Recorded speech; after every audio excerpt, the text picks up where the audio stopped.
Are you thinking about moving to Florida, but you're not really sure which coast to choose? We see this asked all the time, East Coast or West Coast? So stick around because that's what we're going to be talking about here today. My name's Michelle, your Florida Realtor, and this is Moving to Florida Secrets.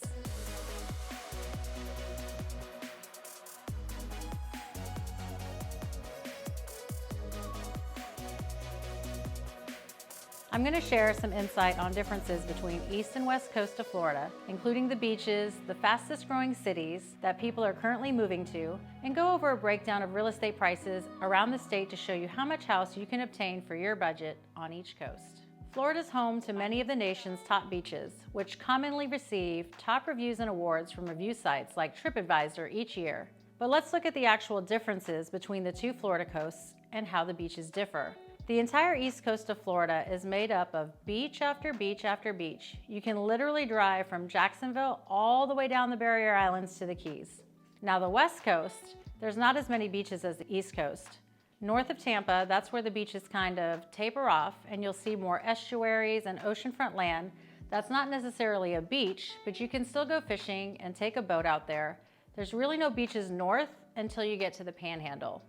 So if you're going to live on the West Coast, there's just not going to be as many beaches when it comes to living on the East Coast. The water is different also from coast to coast. On the Atlantic, you'll find beaches with stronger surf and more wave action. The surf is good enough to attract surfers who come to popular beaches such as Cocoa, Ormond, and Daytona. And in Daytona, you can actually drive your car on the beach, which is pretty cool.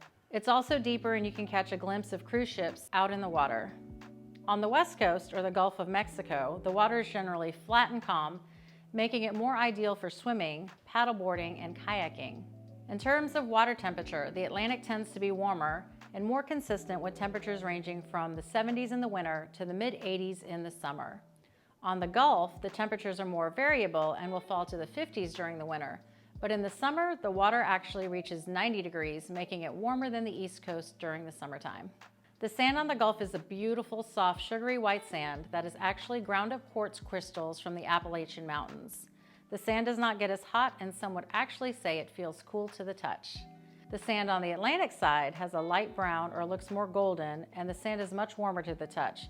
I definitely have to wear flip-flops until I get closer to the water. And lastly, red tide. I'm sure you've heard the term. Red tide is a harmful algae bloom that affects the wildlife, the fish, and the air quality. The East Coast is less susceptible to red tide than the West Coast. Some of the top Gulf Coast beaches are Pensacola, Destin, Clearwater, St. Pete, Sanibel Island, and Siesta Key. Siesta Key Beach has constantly received more accolades and awards than any other beach in the Sunshine State. Top Atlantic Coast beaches are Amelia Island, Daytona, Miami, and Fort Lauderdale. Fort Lauderdale has also received many accolades in recent years as a top beach in Florida. Let's talk about the vibe of each coast or major cities. If you're looking for a more cosmopolitan 24-hour vibe, then you're generally attracted to the East Coast. Cities like Miami is where you'll find glitzy nightlife, trendy beaches, and you might even spot a celebrity. It used to be that people from the Northeast, particularly New York City, were drawn to Miami. But now it attracts people from all over the country, if not all over the world, and has become an international hub and melting pot. You also have Jacksonville on the East Coast, which is not too far from the Georgia border. It offers a quieter atmosphere that many find preferable, and the weather is also a plus for those looking for cooler temperatures during the winter months. The West Coast is a little more tame and laid back, and there's not as many big bustling cities than the East Coast. Historically, the West Coast of Florida tends to get a lot more people moving from the Midwest. If we were driving from the East Coast to the West Coast and we were channel surfing the radio, I would say the East Coast is more and the West Coast would be more like da da da da da dun dun dun. Maybe that's why the two well-known, we'll call them clothing optional beaches, they're located on the East Coast. On the West Coast, Tampa is the largest city, and although it may not have the glitz and glamour of Miami, it has its fair share of culture, including museums, an aquarium, and an arena that hosts major concerts and events. And for all of you sports fans out there, Florida has plenty of professional sports with 3 NFL teams, the NBA, Major League Baseball, soccer, and hockey. You can catch an exciting game on either coast. Now let's talk about real estate. What Florida cities that people are moving to and which ones are the most expensive? When researching different Florida cities to move to prior to your relocation, it's important to understand how far your budget will actually go. It may even dictate where you wind up choosing. Generally speaking, the East Coast of Florida tends to be more expensive when it comes to housing than the West Coast. Again, generally speaking, North Florida offers the best value per square foot, while the Gold Coast region of Florida, which is considered Palm Beach, south down to Miami, offers some of the most expensive real estate in Florida. Of course, if you choose a home or condo with a waterfront or golf course view, the purchase price is going to be much higher. Now, these are average price per square foot based on May of 2023 listing and prices, and it gives you an idea of how much house you can get for your budget. On the West Coast, like I just shared, housing tends to be less expensive than the East Coast.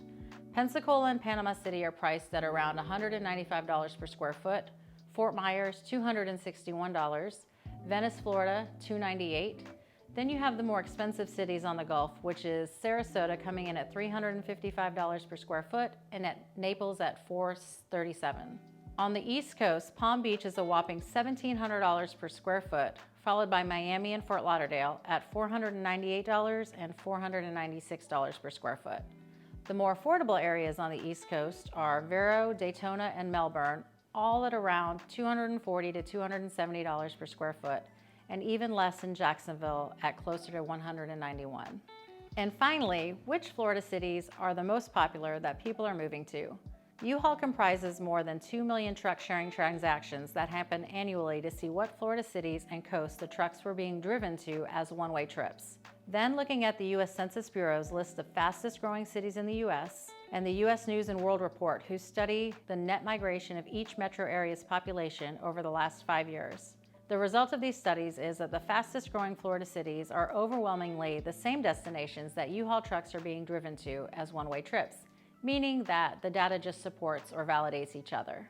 The fastest growing cities on the West Coast is Panama City, Tampa Bay, including Brandon and Riverview, Sarasota, Northport, Fort Myers, including Cape Coral. And on the East Coast, you have Jacksonville, Daytona Beach, Melbourne and Palm Bay, Port St. Lucie, and Miami. Now, these are just a few of the reasons why people choose to move to the East or West Coast. If you feel like we missed something or would like to share your reason, comment down below. Also, make sure to like the video, and if you feel like we've helped you with some good information, make sure to subscribe to the channel, as we are going to be answering your questions. If you haven't already joined our private Facebook group, also called Moving to Florida Secrets, follow the link below and become one of more than 150,000 members. We're going to be taking suggestions out of the group as to what questions we answer.